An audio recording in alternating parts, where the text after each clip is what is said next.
난이도는 높고 쉽게 말씀드리면 코끼리를 냉장고에 넣는 과정이라고 보시겠습니다. 경험은 없다. 이론과 생산과 시험과 공군항 납품하기 이것까지 풀 패키지로 우리가 해본 적이 한 번도 없어요. 결론은 불가능. 프로그램의 개발 일정을 맞춘다면 손에 장을 지지겠다. 그러나 100% 3D로 다 그리는 거는 아마 국내에서 그렇고 세계에서도 아마 처음이었을 겁니다. 아무도 장비는 24시간 돌리고 사람을 12시간 막교대로. 다시 하고 싶지 않은 경험입니다. 포기하지 않았다. 꿈에 대한 절실함이지 않나.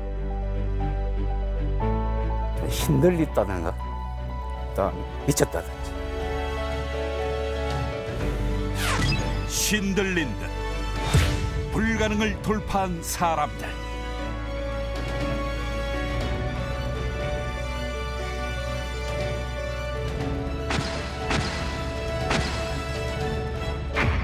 T50 고등훈련기 상세 설계.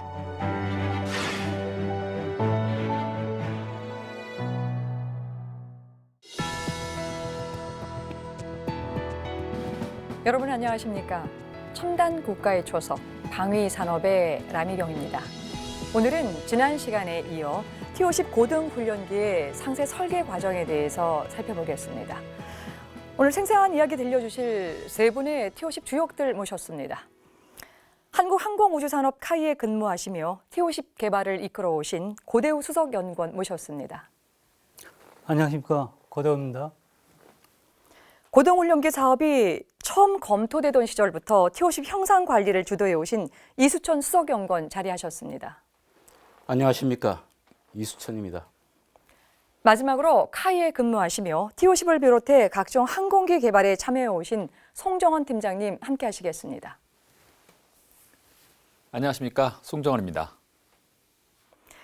이수준 수석님은 우리 프로그램에 처음 오늘 이제 출연하시는데요. 네, 이제 앞서 형성 관리를 주도하신 분이시다라고 제가 이제 소개를 해드렸는데 T50과 어떤 인연으로 일을 하게 되셨습니까? 예, 저는 1986년에 입사를 했습니다. 그렇게 입사를 하고 항공 산업을 위한 기반이라든지 공장 건설 이런 데 합류를 하다가 곧바로 KFP, 그러니까 T50하고는 그 옵셋 관계에 있는 프로그램입니다. 전체 완제기를 제작하는 사업의 맛배기라고 사업이라고는 할까, 이제 F-16이라는 전투기 사업의 면허 생산 사업을 옵셋 사업으로 시작하게 되었습니다. 그때부터 합류해가지고 완제기 면허 생산 사업의 기술 변경 및 그 행상 관리 그런 분야에 좀 맛을 들이고 물자 심의, 머티리얼 리뷰라는 그 분량에 대한 그다음에 거기에 대한 판정을 내리는 그런 업무를 갖다가 하는 엔지니어링 체계를 구축한 다음에 곧바로 1996년부터 합류해서 2016년까지 20년간 T50 사업을 위해서 끝까지 했습니다. 처음부터 끝까지. 그리고 다른 수출 사업과 그 이후로 생기는 사업들에 대한 걸 갖다 T50에서 배운 걸 갖다가 다 환원시키는 그런 역할을 했습니다. 예. 그야말로 이제 그 T50과의 인연이 84년부터 20여 년간 처음부터 끝까지 함께했다 이제 말씀을 이제 주셨는데 얼마만큼 T50이 나올 때까지의 또 주역의 역할을 했는가라고 하는 것들을 그 잠깐의 그 기간 동안도 지금 느껴지는데요. 오늘 여러 가지 좀 기대해 보겠습니다. 우리 이제 고대우 수석님 지난 시간에 SDR이라고 하는 설계 점검 프로그램에 대해서 아주 자세하게 소개를 해주셨거든요. 그러니까 실제 T50 개발 사업에 적용되는 이런 과정적인 부분들도 이제 궁금한데요. 이제 SDR은 이제 로키드 베테랑 설계 전문가들이 실제 T50의 이 설계 과정에 들어와서 꼼꼼하게 점검하고 또 조언해주는 역할들을 했었던 그런 이제 프로그램이었었는데요. 자료를 보니까 98년 3월부터 2000년도 4월까지 한 대략 2년 동안에 4차례의 이런 그 조언을 해주는 프로그램을 좀 진행을 하신 걸로 알고 있는데요. 그야말로 한국의 설계 고수들인 만큼요. 뭐 4차례 오면서 회기별로 굉장히 다양한 이야기들을 이제 그 조언해 줬을 것 같은데 중요한 내용 몇 가지만 좀 소개를 해주시죠. 이제 항공기 기본 외형을 결정할 때까지 그 PDR 전까지가 3번을 SDR로 수행을 했고 그 이후에 이제 상세 설계가 완료되고 시제작 준비 사항을 점검하기 위해 전에 한 번 이제 토탈 4번을 했는데 PDR 하기 전에 3번은 주로 이제 항공기 그 배치 설계 성능 이쪽 부분에 주로 이제 잠을 많이 해줬는데 대표적으로 보면 이제 그 항공기는 시간이 지날수록 점점 커져요. 왜 그러냐면 처음에는 이제 장비라든가 연료량을 이제 처음에 이제 가정해서 하다 보면은 실제 이제 시간이 지나면 이것도 빠졌고 하다 보면은 점점 부피가 커지고 그러다 보니까 이제 항공기를 크게 키워야 되고 그러다 보면 또 내부 연료량도 많아야 되고 성능을 달성하기 위해서 그러다 보면은 날개도 또 커져야 되고 이제 이런 부분들이 그러다 보니까 그러고 이제 그렇게 하면서 이제 컴팩트하게 하려고 보니까 이 장비가 앞으로 갔다가 뒤로 갔다가 하는 이제 이런 과정들이 많이 발생을 합니다. 그렇기 때문에 이제 그걸 최적화하기 위해서 이제 SDR 전에는 SDR이 PDR 전에는 3차례나 수행을 됐습니다. 그 모형 보면서 말씀해 주시면 네, 좀 좋을 것 같습니다. 날개가 지금 현재는 이제 최종적으로 이 형상이 이렇게 됐는데 날개를 전체적으로 커지면서 통상 이제 항공기를 느릴 때는 날개를 중심으로 뒤로 밀든지 앞으로 당기든지 아니면 균일하게 앞뒤로 해서 길이를 늘리고 폭을 늘릴 때는 이제 전체적으로 하고 전체적으로 이제 항공이 무거워지면 날개를 키웁니다. 날개를 키우고 그다음에 이제 주로 연료량 같은 거는 날개 두께를 키워갖고 그 날개 연료량을 많이 탑재하는 이런 식으로 하는 부분들이 있기 때문에 그 실제 CDR 그 SDR 하면서 날개를 뒤로 밀었다가 그 앞으로 좀 당겼다가 실제 CG를 계산해 보니까 너무 같던 경우도 있고 그다음에 실제 이제 그 엔진 부분을 장착을 하다 보니 폭이 좁아갖고 느렸고 이런 부분들이 여러 번 발생을 했습니다. 했고 이제 그 외형 형성이 결정된 다음에는 주로 이제 설계 개선 부분이 많이 하는데 설계 개선 중에서 가장 초점을 준 부분이 그 중량을 줄여야 되고 중량을 줄이게 돼 갖고 실제 배치가 되어 있는 구조 레이아웃 이런 부분들이 중량을 그 하중을 잘 전달하게끔 구조가 되어 있느냐 그런 부분을 특별히 봐갖고 배치를 거기에 맞춰서 구조 배치를 그 하중을 잘 견디게끔 그러니까 주익과 동체 연결 부위도 그렇게 했고 그다음에 랜딩 기어하고 그 기체하고 하중 전달 경로도 그런 식으로 수정을 했고 엔진에서 들어오는 하중이 후방 동체에 연결되는 부위도 개선을 했고 이런 부분들이 주로 많이 이루어졌습니다. 예, 그러셨군요. 지금 이제 뭐 그 3회차 또 나중에 CDR 들어가기 전에 이제 한 회까지 해서 전체 이제 4기가 들어가게 되는데 지금 얼핏 제가 말씀 들어보면은 앞부터 시작해 끝까지 또 주익 중에서도 마찬가지로 또 동체 부분도 그렇고 안 건드린 부분이 없을 만큼 다 지금 다뤄진 것 같은 생각이 드는데 그만큼 굉장히 많은 부분에 있어서의 이 조언들을 좀 준 걸로 좀 그 정리를 좀 하겠습니다. 네, 사실은 한 번만 한 게 아니고 여러 번 왔다 갔다 했습니다. 예, 그러셨군요. 근데 이제 워낙 노련한 이 베테랑들하고 진행하던 프로그램이었기 때문에 같이 우리는 배우는 입장에 있어서 많은 부분들을 또 배우기도 하고 또 그들과 관계 속에 있어서의 또 에피소드도 좀 있을 것 같은데 좀 몇 가지만 좀 소개해 주시죠. 네. 그 특히 이제 그 배치를 하다 보면은 엔진 같은 경우에는 딱 위치가 정해져 있기 때문에 상대적으로 쉽습니다. 쉬운데 제일 이제 저희들이 이제 문제가 되는 부분이 기총인데 기총은 생각보다 기총뿐만 아니고 기총에 들어가는 탄화를 옆에 같이 있어야 되기 때문에 공간을 많이 차지합니다. 그래서 그 처음 했을 때는 기총의 크기라든가 사이즈가 정확하게 안 나왔기 때문에 대충 그래갖고 모델링을 했는데 이게 설계가 진척이 되다 보니까 공간이 부족해요. 그래서 여러 가지 방법을 하다 보니까 좌측 했다가 우측 했다가 최종적으로는 좌측에 이제 이렇게 했는데 이렇게 배치를 하다 보니까 총구 끝단이 그 OML 바깥으로 나와요. 그래서 그럼 제일 쉬운 방법은 일단 키우면 되죠.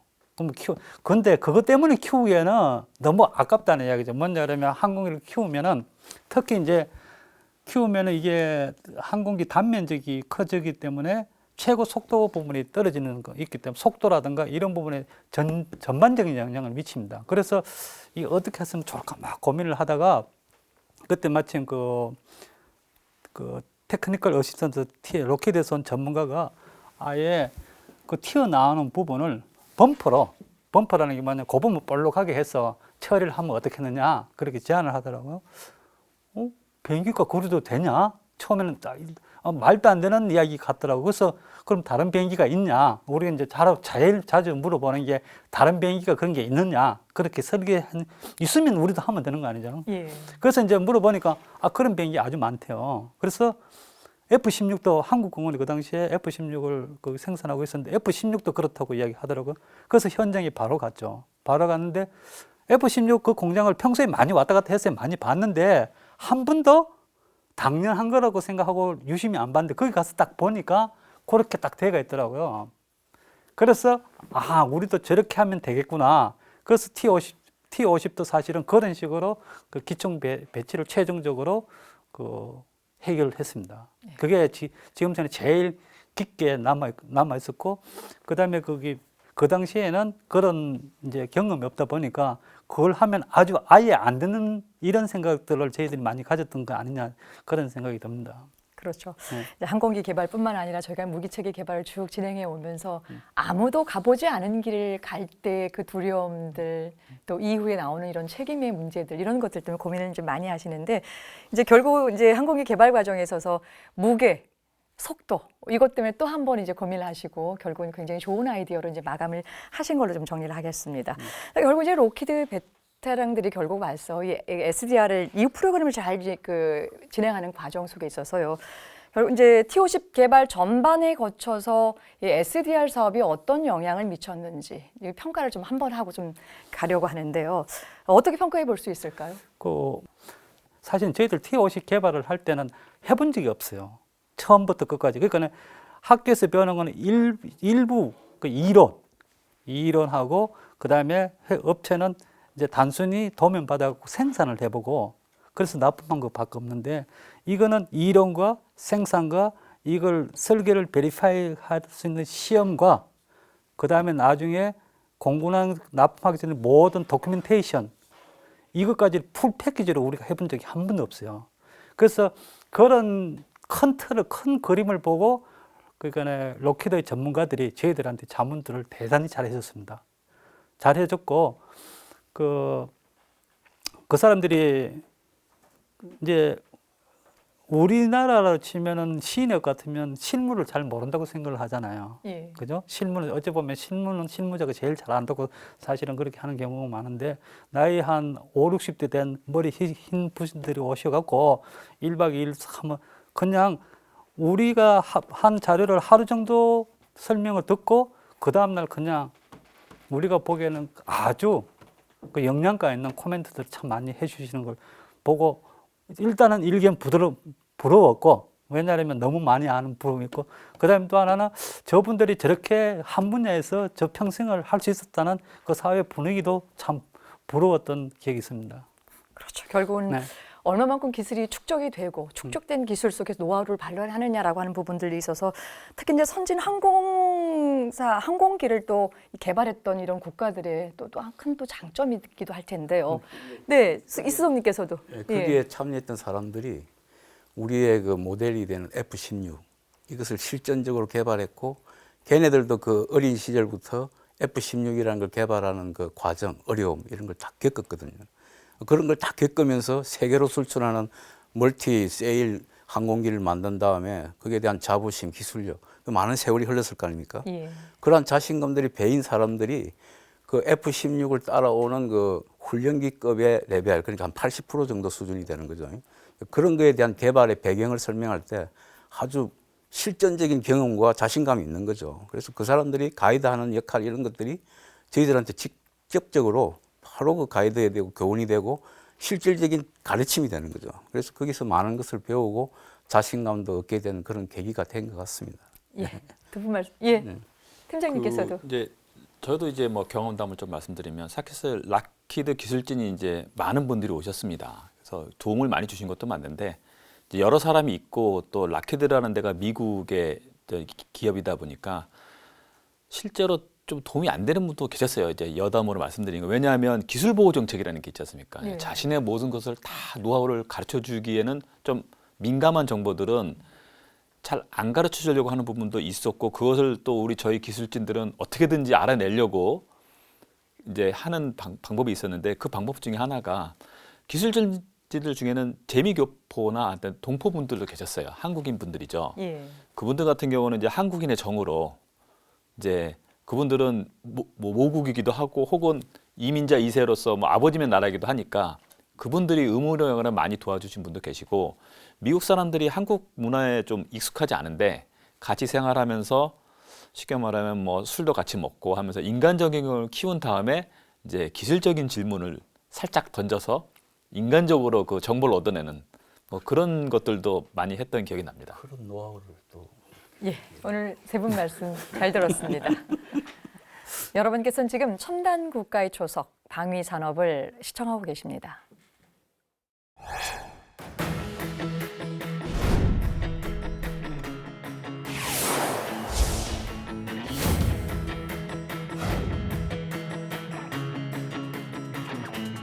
비행기의 날개는 위치와 모양에 따라 구분된다.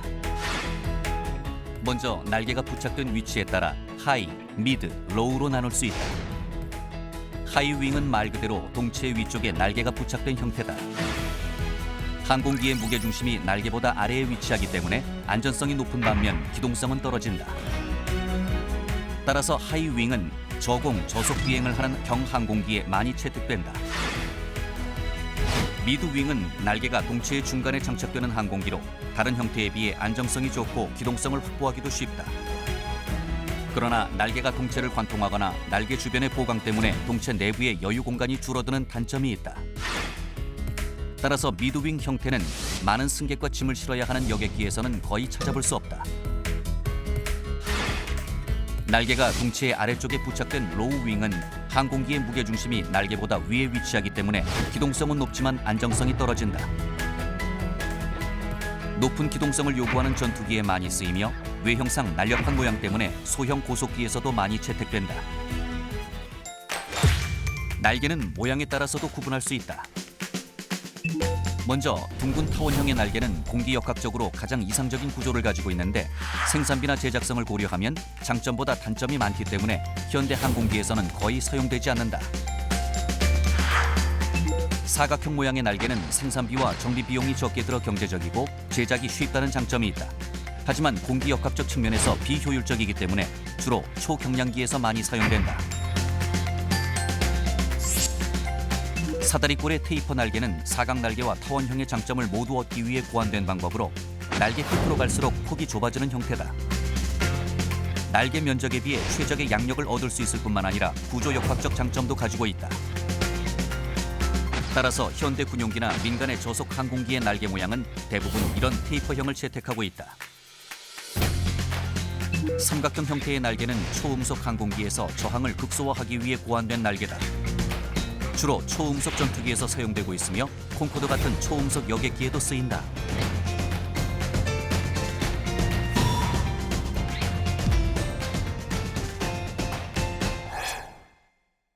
첨단 국가의 초석 방위 산업.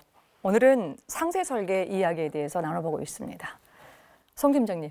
네, 지난 시간에 우리 송 팀장님께서 이제 상세 설계 개념을 또 자세하게 소개해 주셨고요.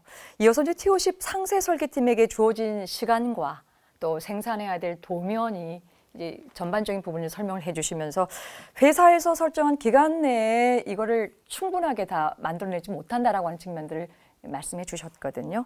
이제 우선 오늘은 이제 그 결과부터 좀 알아보고 싶은데요. 이제 그렇게 어려운 상황이었다고 한다면 혹시 기간을 좀 넘기셨나요? 네, 상세 설계 기간이 끝나게 되면 상세 설계 검토 회의라는 걸 합니다. 이제 영어로는 크리티컬 디자인 리뷰라고 하고 줄여서 CDL이라는 걸 하게 돼서 상세 설계가 잘 되었는지를 검토하게 되고요. 그게 잘 됐다고 검토가 확정이 되면 그다음에 제작을 착수합니다. 즉 CDR 전에 상세 설계 검토 회의 전에는 제작에 그게 끝나면 제작에 들어가야 되니까 도면들이 다 나와줘야 됩니다. 예. 이론적으로는 100% 도면이 나와줘야 되는 거죠. 전에 말씀드린 만여 종의 도면이 상세 설계 전에 다 나와줘야 되지만 그런 물리적인 어떤 제약들이 너무 많았다는 거죠. 그리고 이런 것들이 저희뿐만 아니라 유수의 회사가 개발하는 프로그램에서도 그런 공통적인 어려움들이 있습니다. 그래서 통상 이론적으로는 100% 도면이 다 나와줘야 되지만 상세 설계 검토에서는 통상적으로 전체 도면의 80% 이상 정도 도면만 나와주면 그래도 제작에는 착수할 수는 있겠다라고 저희가 이제 판단을 하게 됩니다. 저희가 이제 제작을 고려해야 되니까 물리적인 시간은 부족하고 처음에 도면 계획을 짤 때도 일단 제작 착수 시점을 고려한 도면 배포 계획 순서부터 정했고요. 그래서 그 순서에 의해서 도면을 출도하는 것을 하게 됩니다. 그래서 불철주야 뭐 여러 방법을 통해서 했지만 실제적으로 100% 도면을 상세설계 검토회 회의에까지 완료하지 못했고요. 다만 전체 프로그램 일정을 지키기 위해서 아까 말씀드렸던 통상적인 80% 도면 배포 수준은 그거는 만족을 하게 됩니다. 그래서 제작 일정은 보호하고 그리고 도면에 대한 부담도 어느 정도는 낮춰줄 수 있는 그런 포인트를 잡아서 저희가 상세 설계를 진행을 하게 됩니다. 네, 말씀 잘 들었습니다. 자, 지난 시간에 소개가 됐지만 다시 한번 좀 정리해 보겠습니다. 1999년 8월 31일 외형 형상이 확정된 후에요. 이 설계팀에게 주어진 시간은 1년이 채 남지 않았습니다. 그런데 필요한 도면은 무려 만장에 달했었고요. 워낙 이제 그 팀원들의 이제 숫자를 조합해서 나눠 보게 되면은 한 사람당 매달 20장 정도에 달하는 도면을 그려내서야 되는데요. 이전에 항공기 개발 경험이 없는 카이로서는 물리적으로 불가능한 일이었습니다. 그런데 오히려 목표했던 기간을 단축해서요, 설계를 완료했다고 하니 굉장히 좀 놀라울 수밖에 없고요. 그 과정에 어떤 노하우가 있었기 때문에 이게 진행이 됐는지 궁금합니다. 성 팀장님, 이제 어떻게 하면 이런 성과를 조금 얻어낼 수 있었을까요? 당시에 설계팀은 어떻게 이런 일들 추진해 나갔습니까? 노하우라기보다는 일단 상세 설계 초기에 이제 그런 이론적인 계산을 해보니 도저히 그 정해진 시간 내 도면을 완료할 수 없는 아까 말씀드린 말도 안 되는 그런 상황이었었고요. 어쨌든 저희는 이제 뭔가 대책을 특단의 대책을 이제 수립을 하게 됩니다. 그래서 결국에 이제 기술의 힘을 빌리게 되는데 그게 이제 카티아라는 설계 툴을 도입하게 되는 것이었습니다. 그래서 그 전에는 쉽게 말씀드리면 예전에 제도판에 이제 종이에다 설계 도면을 그리는 방식이었다면 웹툰 작가듯이 컴퓨터로 만화를 그리듯이 이제 컴퓨터로 그 도면을 그리게 되는 그런 장비의 도움을 받게 됐고요. 그 당시로서는 사실 전 세계 유수의 항공기 개발에서도 잘 쓰지 않던 툴이었고 그거를 비행기 전체 설계에 도입하는 건 사실 TO10이 처음이었습니다. 상당한 리스크가 있었고 산에서도 그 리스크에 대해서 경고하는 사람들도 많았습니다만 저에겐 사실 선택의 여지가 없었고요. 그래서 과감히 어쨌든 그 설계 툴을 도입하게 됐습니다. 하지만 그럼에도 불구하고 저희한테 주어진 시간이 워낙 짧았기 때문에 그것만 가지고는 도면을 완벽할 수 없었고 이제 특단의 방법이 이제 결국은 이제 몸으로 때우는 방법을 선택할 수밖에 없었습니다. 락히드나 일단 선진국들이 이제 도면 배포 일정을 짤 때 이제 보통 8시간 근무 조건을 짜지 않습니까? 예. 저희는 이제 물리적인 시간이 부족하니까 결국은 이제 24시간을 기준으로 하게 되죠. 결국 선진국 대비 3배의 효율이 아니고 3배의 성과를 내려는 방법은 이제 몸으로 때워서 하는 것이고요. 실제로 24시간을 12로 나눠서 12시간 맞교대를 했습니다. 그러니까 주간반은 12시간을 하고 퇴근하면 나머지 야간반이 들어와서 12시간을 하게 되고요. 그 이유 중에 하나가 카티아라는 게 파워풀한 장비긴 하지만 워낙 고가였습니다. 이제 PC급이 아니고 워크스테이션급이었고요. 그 당시로도 수천만 원을 하는 거고 지금으로 치면 수억 원에 해당하는 장비였습니다. 이거를 설계자 모두한테 나눠줄 수는 없는 상황이었고요. 그러니까 설계할 사람은 있어도 장비가 이제 부족한 상황이 됐기 때문에 효율을 높이는 거는 장비는 24시간 돌리고 사람을 12시간 맞교대로 하는 상황이었습니다. 그러다 보니 이제 피곤하니까 예전에 유명했던 라모 하는 접이식 침대 있지 않습니까? 그런 것들을 이제 책상 옆에 두고 12시간을 기본이었지만 또 실제로 더 해야 될 상황이 생기면 그냥 거기서 잠깐 눈을 붙이고 야간에는 힘들기 때문에 잠깐 눈을 붙이고 이제 작업을 했던 그런 기억이 있고요. 그다음에 그렇게 하다 보니까 이제 뭐 다들 이제 컴퓨터를 많이 쓰는 사람들의 보통의 질환이라고 하죠. VDT 증후군 것들을 대부분 다 앓고 있는 상황이었습니다. 또 워크스테이션이라 하더라도 지금은 뭐 워낙 컴퓨터 장비들이 좋지만 전에 한번 설명드렸던 20만 개의 부품을 가지고 한꺼번에 이렇게 컴퓨터 프로그램이 돌아가다 보면 버퍼링이 너무 심했습니다. 그래서 클릭을 한번 하면 다음 클릭을 해서는 한 1분이나 2분을 기다려야 되는, 그래서 상당히 설계하는 사람들로서는 뭐 고통의 시간이었다고 말씀드릴 수 있겠고, 그렇게 몸으로 때우는 것과 첨단 기술의 도움을 빌려서 말도 안 되는 그런 기록을 달성할 수 있었다고 생각을 합니다. 그러셨군요. 두 가지로 한번 요약을 한번 해볼까요? 하나는 카티아라고 하는 일정의 또 하나였던 그런 웹을 이용한 거, 또 하나는 다른 그 항공 선진국들이 8시간 일을 한다고 한다면 24시간을 돌릴 수 있었던 인력의 재가동이라고 하는 부분들로 요약을 좀 할 텐데요. 이 카티아라고 하는 부분들은 별도로 좀 설명을 좀 하겠지만요. 우리 이수성님께 제가 그러면 과연 그 당시에 이 설계팀이 맡고 있었던 이런 인력들에 대한 부분들은 어떤 각오로, 어떤 좀 비법이 좀 있었습니까? 그 당시로 보면은 이제 그 상황까지 온 거죠. 이제 모든 검토가 다 끝나고 머리로서는 엔지니어들이 창안해낼 수 있는 아이디어라든지 이런 게 다 집중됐기 때문에 이제 마지막 남은 것은 도면으로 구현해내는, 그렇게 해서 그것을 생산으로 넘겨갖고 제작에 들어가야 하는, 그걸 넘겨야 하는 이제 과업에 들어간 거죠. 자체 내 본부 내에서 알아서 하는 거는 스스로 조절할 수 있지만 이것을 생산으로 넘겨줘야 되거든요. 이렇게 이거는 일정은 정해져 있고 이것이 마지막 설계에서의 마지막 단계입니다. 이렇게 마지막 결과물을 내놓아야 되니까 거기에 대해서 모든 이제 사명과 마무리라는 단계가 온 거죠. 그 단계에 돼 가지고 모든 사람이 이제 엔지니어까지 포함해서, 엔지니어라는 것은 설계를 하는 사람이 아니고 아이디어나 개념을 설계하는 사람까지 모두 포함해서 설계에 집중해 가지고 간식을 나눈다든지 어깨를 주무른다든지 해서 설계자들을 많이 응원을 하고 위로를 했습니다. 그래도 내부적으로 뭐 4대 뭐 비법을 통해 가지고 꼭 다 이런 것들은 다 아, 완성해야 4대 된다. 비법. 네, 그 뭐 4대 한번 비법을 소개해 지금 주시죠. 얘기다. 예. 그때 4대 비법이라는 걸 결정하는 단계가 아주 또 리얼리했습니다. 그때 4대 비법이라는 건 우리가 지금 쓰지 않은 그 카티아라는 장비를 가져와서 기왕에 쓰는 거 100% 쓰자, 카티아를. 어중간히 쓰다가 하다가는 이거는 그 비싼 장비를 투자를 했는데 카티아를 100% 쓰자. 그리고 PDM이라는 관리 시스템을 또 쓰자. 여기서 시스템을 완전히 확정을 했습니다. 그런 다음에 이제 그다음에 영어로 써야 되느냐 한글로 해야 되느냐. 지금 이 바쁜 시점에 한글로 바꾸면서 외국한테 배워가면서 영어를 한글로 번역한 오류를 또 범할 수 없다. 이래서 전부 다 영어를 쓰자. 그때는 체계가 아주 좋았던 게 항사단이라 해가지고 공군이 직접 관리를 했기 때문에 카이, 그렇게 그 당시로는 이제 삼성이 하는 그 결정에 많이 지원을 해줬습니다. 그래서 우리는 이제 영어로 쓰겠다 그렇게 했고, 그다음 단위도 피트 파운드에서 영어, 미국에서 쓰는 단위를 하겠다 그렇게 했고, 제일 마지막에 아주 중요합니다. 어차피 이렇게 할 바에야 일품일도로 하자, 한 품목 한 도면으로 그리자. 이 네 가지가 결정이 된 겁니다. 그래서 이 결정을 하고 이제 모든 합의를 받아야 되는데 중간에 뭐 간부들이 겁이 나서 사인을 못 하는 거예요. 이런 엄청난 일을 한 번도 안 해봤거든요. 해낼 수가 없으니까 사인이 안 되는 거예요. 일정은 급한데.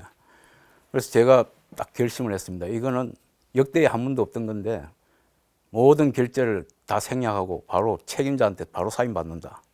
그런 다음에 나머지 사람들이 그럼 동의 사인하는 걸로, 최초입니다. 그래서 아침에 일어나서 내가 딱 이렇게 목욕을 깨끗이 하고 중요한 서류를 들고 쳐들어간 거죠. 아침 임원 회의실에 들어가서 딱 문 두드리고 들어가서 바로 그 당시에 그 장 전무님이 계셨습니다. 그래, 그 전무님한테 바로 찾아갔습니다. 전무님이 바로 사인해 주셔야겠습니다. 다른 사람이 아무도 사인 안 합니다. 그래서 전무님이 사인하시면 다 따라옵니다. 이렇게 결정을 했죠. 그때 전무님이 딱 보더니 보지도 않으시더라고요. 내를 딱 보더니 사인해야 되냐고. 하십시오. 하셨습니다. 그렇게 하셨군요. 예. 그래서 어쨌든 카티아는 지금 또 알아보겠습니다만 그렇게 전체 팀원들이 동의하에 그렇게 좀 지켜나가자라고 하는 것들을 바탕으로 이제 시작이 됐군요. 근데 이제 상세 설계 일정을 단축하면서 우리가 마칠 수 있었을 때는 결국 굉장히 효과적인 프로그램을 갖고 있었기 때문이다라고 하는 걸로 우리가 그 정리를 할 수 있고요. 그 중에서 이제 카티아라는 프로그램의 역할이 컸고, 이 구체적으로 이제 계속 두 분께서 말씀 주셨습니다만은 어떤 프로그램이었는지 궁금합니다. 카티아는 뭐 약어로 Computer Aided 3-Dimensional Interactive Application입니다. 예. 이렇게 복잡하게 말했는데 쉽게 얘기하면 컴퓨터 지원의 어떤 3차원 설계 툴입니다. 예. 그래서 그걸 해서 그 한 가지를 갖다 우리가 툴로서 택했고 3차원 형상 구현 및 도면 작성에 특성화되어 있으면서 아주 복잡한 공명 구현에 항공 산업 분야에서 널리 사용되고 있는 시스템입니다. 그래서 그렇게 했고 그 4대 원칙도 있었지만은 그때 락히드에 갔을 때 또 있었던 일이 걔네들은 항상 8시간 근무제거든요. 예. 아까 얘기했지만 24시간 돌린다 이랬는데 야 8시간을 하면 2년 넘게 걸릴걸 그러면서 너 그 스케줄이 불가능하다 이렇게 했습니다. 그때 우리가 이제 출장 가서 그쪽에서 결정하기를 그거는 우리 쪽은 우리 쪽에서 알아서 할 테니까 24시간으로 해서 1년 안에 끝내겠다. 거기에 대해서 모든 지원 체계를 가동하라 이렇게 했거든요.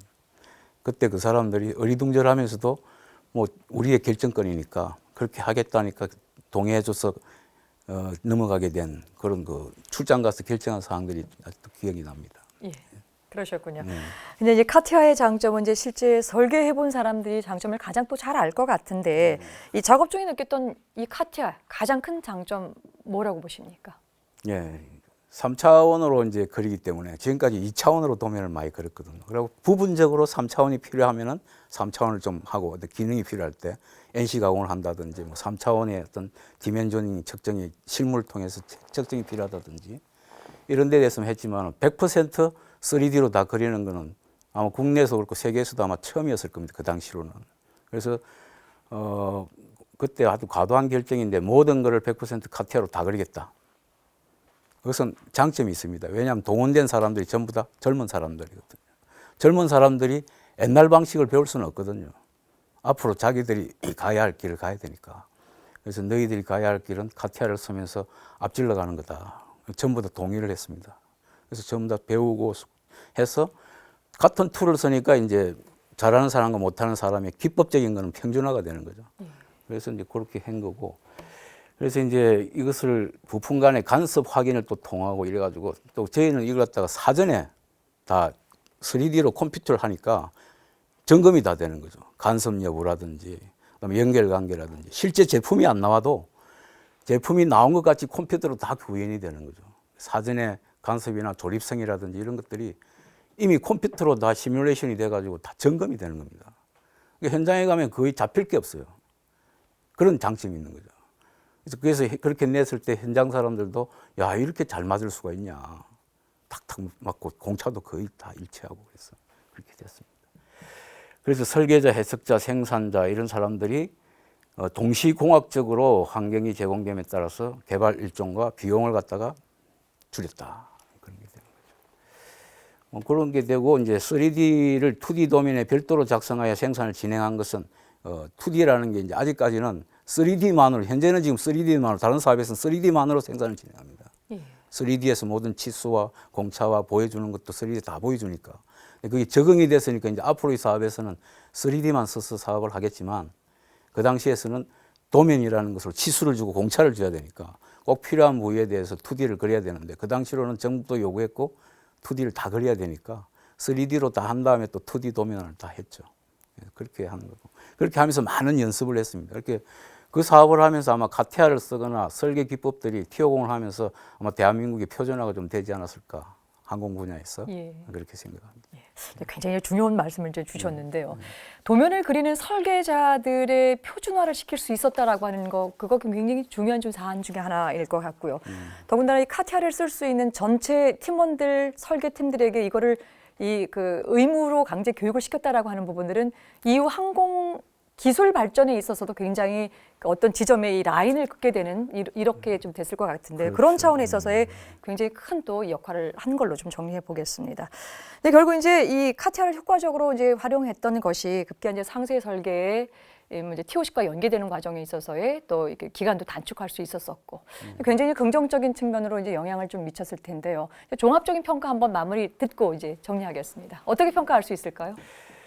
이제 카티아가 3D의 이제 솔리드 모델링 기법을 이용함에 따라 설계 경험이 많지 않은 설계자들이 전부 다 동등한 레벨에서 기법을 가지고 입으로서 구전으로서 전달하는 그런 어떤 단계 차이 그런 걸 극복하고 모두가 같이 새로운 툴을 쓴다는 그런 데 동참함으로써 알려주는 것은 머릿속에 지식이 있고 기법은 전부 다 동일하게 시작한 거죠. 카티아를 3차원을 쓰면서 동일하게 시작하면서. 그래서 그런 걸 하면서 모두가 같은 걸 표준화하고 집착함으로써 이제 일정을 단축한 거죠. 그래서 얼마를 단축했냐면 한 8개월 가량을 단축을 했습니다. 타 일정 대비. 이렇게 한 1년 몇 개월 보던 거를 한 8개월 단축했으니까 한 1년 안에 다 해낼 수 있었던 거죠. 예. 1년 몇 개월을 잡았던 거를. 그렇게 했고. 그다음에 T50 개발 사업 전체로 보면 전체 개발자가 컴퓨터 설계 및 데이터를 활용하여 모든 분야에서 동시에 개발을 병행할 수 있어가지고 사업 비용, 그다음에 일정 이런 것도 다 단축을 할 수 있었습니다. 네. 이 기간과 또 비용 일정을 지금 이제 단축을 시켰다고 하는데 우리 구석께서도 이 부분에 있어서 평가를 좀 간단하게 내려주시죠. 그 카티아가 없었으면은 T50은 제때 개발을 못했을 거라고 저는 봅니다. 왜 그러냐면 그 사실은 T50 개발 전까지는 일단 컴퓨터 하드웨어 사양이 전 기체 그 수십만 부품을 커버할 만큼 성능이 안 돼요. 성능이 안 되고 속도도 안 되고. 그래서 T50이 저희들 쓰신 이 시스템을 도입을 할 때 성능이 될지 안 될지 고민을 많이 했어요. 많이 했는데 그래서 우리 전산팀에서 몇 번 그 사전에 검토를 했어요. 해보고 가능하겠다고 일단 판단을 내렸고 대신 전제 조건이 모든 그 카티아로 설계를 하다 보면은 파일을 크게 설계하는 사람이 있고 작게 설계하는 컴팩트하게 설계하는 사람이 있는데 가능하면은 파일을 작게 설계하게끔 표준화를 정해줬어요. 그게 방금 이제 이수준 그 수석이 이야기했던 표준화를 해갖고 그런 식으로 설계를 하라고 이야기를 했고 그 설계 내용에 대해서는 작업이 끝나면 그날 저녁에 전산실에서 다 체크를 해요. 파일을 옳게 됐는지 아닌지 확인해갖고 그런 식으로 한 달 정도 체크를 하니까 모든 사람들이 그 룰에 따라가고 그 컴퓨터 사양에 맞게끔 이제 그렇게 설계가 진행이 된 거죠. 그래서 가속도가 붙기 시작하니까 그다음부터는 우리도 놀랄 만큼 스피드가 나기 시작했습니다. 관리하는 입장에서는 충분히 이제 그런 부분들 볼 수 있었을 텐데요. 그러니까 어찌 보면 그게 이제 후발주자로서의 장점이라고 보시면 되죠. 예. 록히드 같은 경우에는 이미 기존에 아날로그식으로 자료가 많이 있고 거기에 익숙해져가 있기 때문에 그걸 바꾸기, 그래서 내가 나중에 물어봤어요. 왜 너는 안 했느냐. 자기들도 그렇게 하고 싶은데 예. 위에 정책 결정자는 그런 쪽에 마인드가 별로 없대요. 없고 굳이 그렇게 할 필요성도 못 느끼고. 예. 그런데 왜 기존 방법을 해도 잘 되는데 예. 근데 우리는 이제 그게 아니니까 예. 이제 결국 하다 보니까 그런 부분에서는 오히려 우리가 이제 모범 케이스가 된 거죠. 그 이유는 미국에서도 전 세계적으로 모든 비행기는 그런 식으로 설계를 합니다. 이제 우리 이제 팀장님도 마찬가지로 이제 실제 이제 그걸 적용해서 네. 교육도 받으시고 하셨던 분 입장에 있어서 전체적인 평가 한번 어떻게 내릴까요? 예. 그 우리 고대호스께서 말씀하셨지만 선진국이나 먼저 한 사람들이 분명히 가진 노하우도 많곤 하지만 단점이 있다라면 일단 매너리즘이나 타성에 젖을 수 있는 거 아니겠습니까? 저희는 처음이었기 때문에 사실은 그 사람들이 보기엔 무모하다고 할 수 있는 카티아의 전면적인 도입 이런 거를 과감히 사실 모르면 무식하다고 할 수도 있지만 모르니까 과감할 수 있었던 결단이지 않았나 싶고요. 저희가 동시공학적인 설계를 처음 전기체적으로 도입한 이후로 저희의 성공을 보고 사실은 락히드나 기타 다른 개발 그 이후의 모든 개발 프로그램은 이제 그런 동시공학적인 설계 기법을 카티아라는 툴을 통해서 하는 거를 따라하게 됩니다. 뭐 저희가 뭐 자랑이 아닌 자랑이 저희가 성공적으로 끝났기 때문에 그런 모범 사례가 되지 않았나 싶고 뭐 한 가지 예 같은 것들이 그 당시에는 이제 하드웨어나 소프트웨어가 뭐든지 이제 같이 가야 되는데 지금이야 우리 PC에 사용하는 메모리도 PC의 메모리도 뭐 4기가 정도 이상은 됩니다. 그 당시에 수억 원을 호가하는 워크스테이션 장비의 메모리도 512MB 정도 수준밖에 안 됐어요. 그러다 보니까 그 어떤 최신 장비는 512, 어떤 장비는 256 이랬었거든요. 같은 설계자도 좋은 그 컴퓨터 게임하는 사람들이 좋은 장비에서 게임을 하고 싶어 하지 않습니까? 똑같은 걸로 이유로 좀 최신의 장비에서 일을 하고 싶어 했어요. 그러면 훨씬 작업 속도가 늘어가니까. 그래서 이 카티아라는 거는 소프트웨어긴 합니다. 그렇지만 하드웨어적인 것들이 뒷받침돼야만 되는 것들이고 우리나라가 이제 그 당시에는 모든 것들이 다 수입에 의존했다라고 하면 지금은 이제 PC 같은 것들이 발전하다 보니까 옛날에 워크스테이션에 들어갔던 카티아가 지금은 그냥 개인 PC에서 다 툴을 돌릴 수가 있습니다. 뭐 이런 것들도 뭐 격세지감이기도 합니다만 카티아라는 그런 것들이 어떤 이 자동차나 항공 분야 설계에 있어서는 어떤 커다란 지금도 가장 파워풀한 소프트웨어고 영향을 많이 미치는 소프트웨어인데 그것을 우리나라에서는 본격적으로 도입한 게 T50 그리고 저희들이 아니었나 그런 데서 의의가 있다고 생각합니다. 예, 말씀 잘 들었습니다. 여러분께서는 지금 첨단 국가의 조석 방위 산업을 시청하고 계십니다.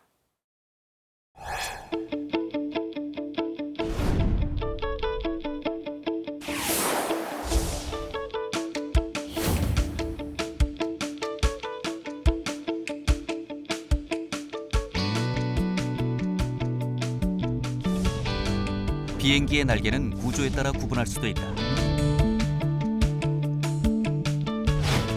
먼저 트러스 구조는 초창기 라이트 형제가 만든 비행기를 생각하면 쉽게 이해되는데 목재 또는 강철로 연결된 뼈대 위에 얇은 외피를 씌운 구조다. 설계와 제작이 쉽다는 장점이 있지만 전체 구조 내부에 뼈대가 들어가기 때문에 공간 효율성이 떨어지며 유선형으로 만들기 힘들다는 단점 때문에 현대에는 초경량 비행기를 제외하고는 거의 사용하지 않는다.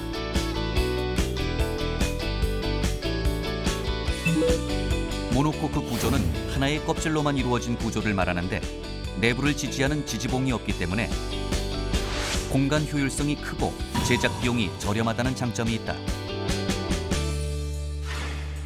그러나 뼈대가 없는 만큼 외부 충격이나 압력에 취약하고 안전성도 떨어진다.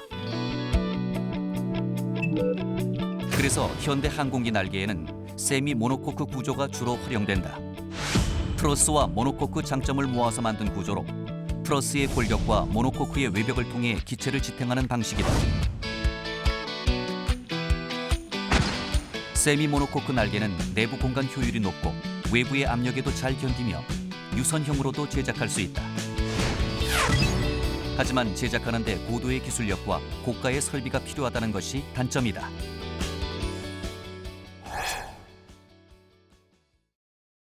첨단 국가의 조석 방위 산업. 오늘은 T50 고등 훈련기의 상세 설계 과정에 대해서 이야기 나누고 있습니다. 송 팀장님, 앞서 이제 상세 설계팀이 어려운 여건 속에서도요, 오히려 이 생산 일정을 단축해서 업무를 완수했다고 이제 소개해 주셨는데요. 그 놀라운 성과를 낳기까지 이 과도한 업무를 처리하느라 웃지 못할 또 에피소드가 있고요. 또 지금 여기서 생각나는 일이 있으면 좀 하나 소개해 주시죠. 네, 사실 뭐 설계자들이 진짜 불철주야 말 그대로 불철주야 이제 근무에 매진하다 보니까 이제 회사에서 저희 회사는 좀 약간 외진돼 있다 보니까 보통 식사를 사내 식당에서 해결을 합니다. 근데 사내 식당은 이제 아침, 점심, 저녁 삼시세끼만 나오기 때문에 저녁이 되면 이제 배가 고프지 않겠습니까? 그래서 회사 측에서 이제 배려를 하는 것으로 해서 야식을 제공을 했습니다. 나름 이제 젊은 설계자 친구들이 많아서 젊은 취향에 맞춘다고 이제 햄버거, 피자, 김밥을 이제 매일 같이 줬는데 그게 사천이라는 동네가 이렇게 브랜드가 많지 않다 보니까 특정 브랜드의 햄버거, 뭐 특정 브랜드의 피자들이 매일 이제 배달이 되던 거였죠. 그래서 좀 바꿔볼 수 없겠냐 했지만 뭐 메뉴의 선택의 여지가 없었기 때문에 햄버거 종류도 한 종류. 근데 그런 것들을 또 매일 먹다 보니까 1년 정도 지나니까 가만히 앉아서 이제 손가락만 까딱까딱 하면서 그러니까 1년 여디가 보통 다 살이 한 10kg 이상 다 쪘고요. 뭐 각종 성인병들이 이제 건강검사상에 이제 찍히게 됐죠. 그리고 이게 그 당시는 뭐 잔업비에 대한 개념이 이렇게 좀 불투명하던 때라서 사실 뭐 자원봉사에 가깝게 일을 했는데 지금도 생각하는 게 그때 잔업비를 지금처럼 제대로 받았다라고 하면 다 외제차로 한 대씩은 바꿨을 것 같다는 거고요. 이유가 돈을 받아서 쓸 시간이 없었어요. 그러니까 집에 가면 그냥 하숙집 하숙생처럼 잠깐 잠자고 나와서 다시 일하고 하는 상황이었고 외부와의 어떤 관계나 이런 것들이 거의 없던 시절이었습니다. 마치 고시생이 절에 들어가서 딱 세상과 끊고 고시 공부하듯이 그렇게 일을 했었고요. 그래서 어떤 친구들의 교육 관계도 다 끊어지던 그런 상황이었고 안타까운 뭐 사연이기도 하지만은 이제 그 늦게까지 이제 일을 하고 이제 잠깐 회식을 한 이후에 다음날 일찍 출근을 위해서 이제 집에 안 가시고 이제 그냥 회사 주차장에서 주무시던 분이 계세요. 차 내에서. 그러다가 이제 과로로 돌아가신 분도 그런 뭐 안타까운 좀 사연도 있었습니다. 그래서 뭐 어떤 개개인별로는 참 어려운 시기였고 그때 당시 또 젊은 친구들이 많아서 그러니까 이제 한창 이제 애를 낳고 하던 시기 이제 키우던 시기였는데 사실 가정과 세상을 등지고 T50 설계에만 오로지 매진하던 그런 시기가 아니었나 뭐 그렇게 생각합니다.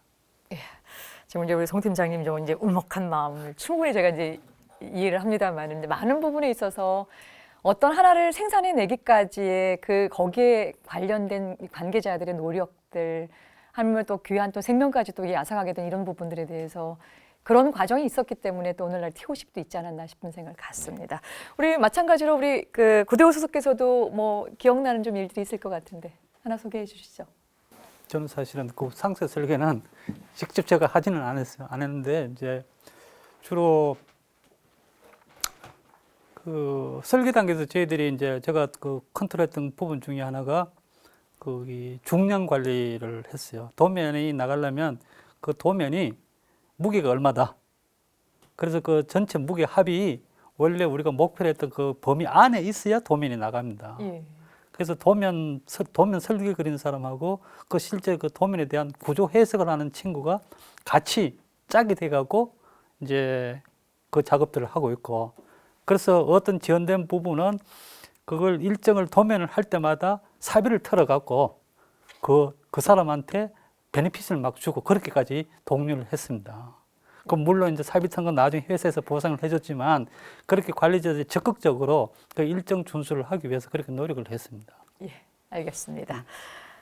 이수성님, 이제 카티어를 만들어낸 이제 프랑스의 다소사 관계자가요, 오히려 한국 기술진이 다소 사람들보다 이 카티아를 더 활용을 잘한다라고는 이런 평가를 또 하기도 했다는데요.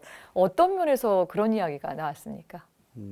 그런 얘기 그 당시로는 충분히 나올 수 있는 게, 저희도 카티아라는 걸 처음 받았는데 우리 한국 사람의 특성인 것 같습니다.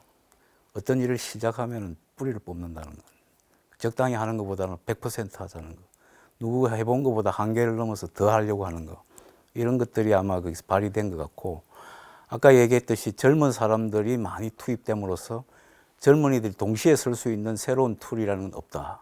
오로지 카티아밖에 없다. 그래서 카티아 그 당시 상당히 좋았거든요. 그리고 또 완벽한 툴이고, 그래서 전원이 카티아로 쓰기로 한 이상 100% 다 쓰자고 그렇게 지침이 내려왔고, 4대 지침 아까 말씀드렸지 않습니까? 그 큰 지침이 회사에 공포되면서 누구도 거절할 수가 없었어요. 그 당시 그 맡았던 사업부장님께서 아주 카리스마가 있고 지금도 보면 전설적인 사람입니다.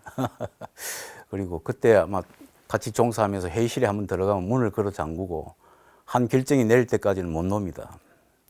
거기서 한번 결정이 나면은 반드시 해야 되거든요. 그런 상황들이 아마 이만큼 우리 그 T50 사업을 하면서 단결력이 되지 않았나 그렇게 생각을 합니다. 이제 어느 부분에서든 정책 결정자가 갖고 있는 의지, 신념 이런 것들이 또 뒷받침돼야지만이 또 가능한 일이었고, 이제 그런 부분을 말씀을 좀 주셨는데요. 오늘 제가 이제 세 분을 모셔서 쭉 말씀을 들으면서도 정말 우문이 될 수 있는 질문이지만 하나 좀 드려보겠습니다. 그 T50 개발할 때까지 왜 그렇게 모든 열정을 바쳐서 또 개인 생활을 전체 뒤로 접어가면서까지 이렇게 열심히 하셨는지 답 듣고 싶습니다. 먼저 우리 송정원 팀장님께서 시작해 주시죠. 예, 저도 그게 사실 좀 궁금하긴 합니다. 왜 그렇게 미친 사람들처럼 일을 했는지요. 근데 뭐 제 개인적으로 생각을 해본다라고 하면 그 뭐 약간의 꿈에 대한 절실함이지 않나 그런 것도 좀 컸던 것 같습니다. 그 저 같은 경우도 이제 학교에서 항공 관련 전공을 했는데 그 항공을 전공한 사람들의 특징이 조금 꿈에 대한 동경심이 또 다른 분보다 큰 것 같아요. 그런데 그런 분들이 저희 회사에 많았던 것 같고요. 그래서 그 꿈을 실현하는데 좀 절실하게 좀 원하지 않았나 그런 것. 그래서 저희 회사 여론 이제 설문조사를 하면 구성원들의 공통적인 특징으로 나오는 것 중에 하나가 다른 회사에 비해서 자부심이 좀 큽니다. 그래서 그 자부심이 큰 원인이 뭘까를 개인적으로 생각했을 때는 어떤 하늘에 대한 꿈이 있지 않나. 그거를 실현하기 위한 절실함이 가장 컸던 것 같고, 양념으로 본다면은 아까 우리 이수성님께도 말했지만 오기 한번 시작을 했는데 이대로 끝날 수는 없지 않냐, 그런 오기가 좀 발동을 했던 것 같습니다. 거기에 저희 회사가 이제 저희 지금도 생각하는 게 아까 말씀드린 자부심, 유일한 대한민국의 항공기 종합 제작 업체다. 우리가 안 하면 누가 하겠나. 뭐 그런 것들이 복합적으로 작용해서 그런 미친 짓을 벌이지 않았나. 네, 그렇게 지금 개인적으로 추측을 하는 바입니다. 예, 고맙습니다. 이번엔 이수천 수석께서. 예, 지금도 그런 얘기를 합니다. 우리 T50 개발할 때 어떻게 그렇게 할 수 있었느냐, 그 인원 가지고. 근데 아마 그때처럼 똑같이 하라면은 전부 다 이제는 다시는 못할 것 같습니다. 왜냐하면 시스템도 많이 또 발전했고, 그걸 또 많이 쓸 줄 아는 사람들도 많고. 근데 그때 그 당시에 그 악조건, 아무도 쓸 수 없는 시스템을 써서 100% 사용한다는 지침이 내려오고 24시간 자지 않고 교대로, 그다음에 그 사무실에 침낭을 덮어가면서 서로 위로해가면서 2인 1조로 자었다 깨웠다 하면서 그렇게 일했던 사정이에요. 그렇게 지난 세월을 생각하면 지금 하라면 아마 못할 것 같습니다. 근데 그 당시로는 했거든. 아까 얘기했지만 신들렸다든가 그다음에 미쳤다든지 그런 표현들이 나올 수 있는 그 시절 그때였습니다. 애쓰셨습니다. 이제 마지막으로 우리 고대호 수석께서. 네, 삼성항공 입사한 지가 87년이에요. 87년인데 T50 차 사업 착수할 때까지 한 번도 회사가 흑자를 본 적이 없어요. 삼성그룹에 있을 때마다 만날 여러 가지 수십 개의 계열사 중에 삼성항공은 항상 적자였어요. 적자였고 이제 그룹 월급 올라가는 만큼만 최선으로 올라가고 매년 적자라고 했고 실제 이제 T50 착수할 때 그때쯤 되었고 양산 그 제작 물량 받은 그 이후에는 그리고 F-16 생산하는 물량 빼고는 물량이 없었어요.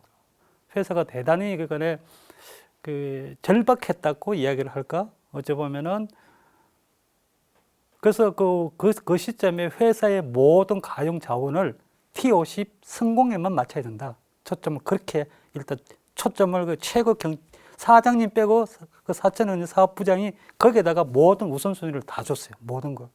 그 다음에 줬고, 그 다음에 이제 두 개는 일단은 일정과 목표는 지켜야 된다. 그 가이드라인이 있었고, 그 다음에 이제 사회 분위기도 그때만 하더라도 요즘처럼 뭐 사실 노동법은 사실은 유야무야했죠. 그냥 아까 저기 이야기했듯이 8시간 일하고 24시간을 일을 해도 어쨌든 간에 목표를 달성해야 되는 이제 그런 시점 사회 분위기와 그다음에 이제 반드시 이거 아니면은 사실은 항공산업이 더 이상 회사나 본인의 미래가 클 수 없었다는 그런 절박감 때문에 사실은 그 불평 불만 없이 뭐 내부적으로 불평 불만을 했는지는 모르겠는데 결국은 달성할 수 있지 않았나 이렇게 생각을 합니다. 근데 뒤집어 보면은 다시 하고 싶지 않은 경험입니다. 마지막 말씀에서 다시는 돌아가고 싶지 않다라고 하는 의미가 또 상징적으로 그 당시에 얼마나 일이 어려웠던가 또 하루를 24시간이 아니라 48시간 이상으로 살았던 여러분들이 또 공이 있었기 때문에 가능한 일이었을 거라 생각이 듭니다. 오늘 말씀 잘 들었습니다. 기간 내에 끝낼 수 없을 것 같았던 T50의 상세 설계. 하지만 오히려 시간을 단축해서 필요한 도면을 모두 생산해냈습니다. 정말 놀라운 성과지만 한편으로 걱정이 되기도 합니다. 모두의 상상을 초월한 속도를 내느라 혹시 도면이 또 정확하지 않는가, 혹시 정확성이 떨어지지 않아서 나중에 제작 과정에 어려움을 주는 건 아닐까. 모두의 걱정을 놀라움으로 바뀌게 하는 T50 상세 설계 이야기, 다음 시간에 이어가겠습니다. 시청해주신 여러분 고맙습니다.